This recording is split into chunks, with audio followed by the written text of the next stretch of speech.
নমস্কার, নিউজ 7 ডেজে আপনাকে স্বাগত। আগামী মাস থেকে বিদ্যালয়ের মিড ডে মিল বন্ধ। রাজ্যের শিক্ষা দপ্তরের মাথায় হাত।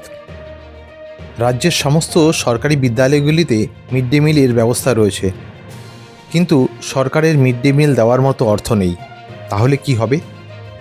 কেন্দ্রের কাছে অর্থ চাইতে গেলে কেন্দ্র পূর্বের হিসাব চাইছেন, কিন্তু পোর্টাল খারাপ থাকার জন্য হিসাব দিতে পারছে না রাজ্য।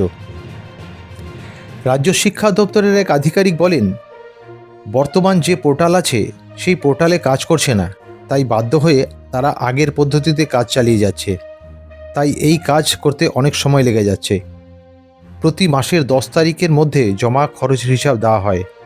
2023 সালে কেন্দ্র যে অর্থ বরাদ্দ করেছিল সেই নিয়মে 2026 সালের মার্চ মাস পর্যন্ত মিড ডে মিল চালানো হয়েছে।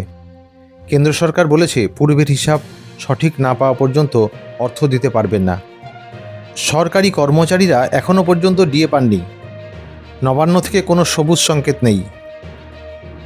রাজ্যের মুখ্যমন্ত্রী মমতা বন্দ্যোপাধ্যায় ঘোষণা করেছিলেন সরকারি কর্মচারীরা 4% ডিএ পাবে। মাসের দ্বিতীয় সপ্তাহ চলছে, এখনও পর্যন্ত কোনো গন্ধ নেই। শিক্ষকদের একাংশের দাবি। অন্যদিকে সুপ্রিম কোর্টের নির্দেশে পঞ্চম পে কমিশন বকেয়া টাকা মেটানোর কাজ শুরু হলেও শিক্ষকরা সেই টাকা এখনও পাননি। এর সাথে তারা আরও পাচ্ছে না সরকারি স্বাস্থ্য বিমা। এ যেন গোদের উপর বিষ ফোড়া। শিক্ষকদের একাংশের দাবি, সরকারি যে কোনো সুবিধার ক্ষেত্রে বঞ্চিতদের তালিকায় শীর্ষে রয়েছে তারা। নানা কারণবশত শিক্ষক সমাজ যেন আজ মুখ ফিরিয়ে নিচ্ছেন রাজ্য সরকারের থেকে। গত 5ই ফেব্রুয়ারি বিধানসভার ভোট ঘোষণা হয়েছে।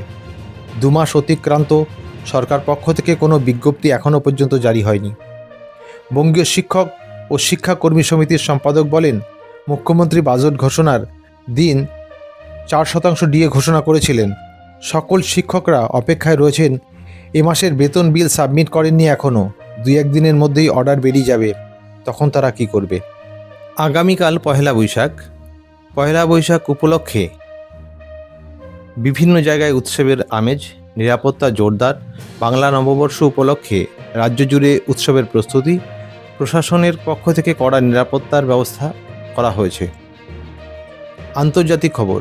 আন্তর্জাতিক অঙ্গনে রাজনৈতিক উত্তেজনা বৃদ্ধি।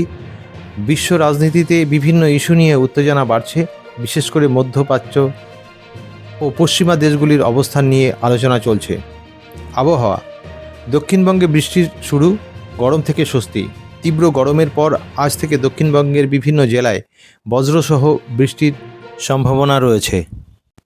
এমন খবর পেতে নিউজ 7 ডেজ চ্যানেলটি সাবস্ক্রাইব করুন, লাইক করুন, কমেন্টস করুন। আপনার একটি কমেন্টস আমাকে অনেক অনুপ্রাণিত করবে। ধন্যবাদ।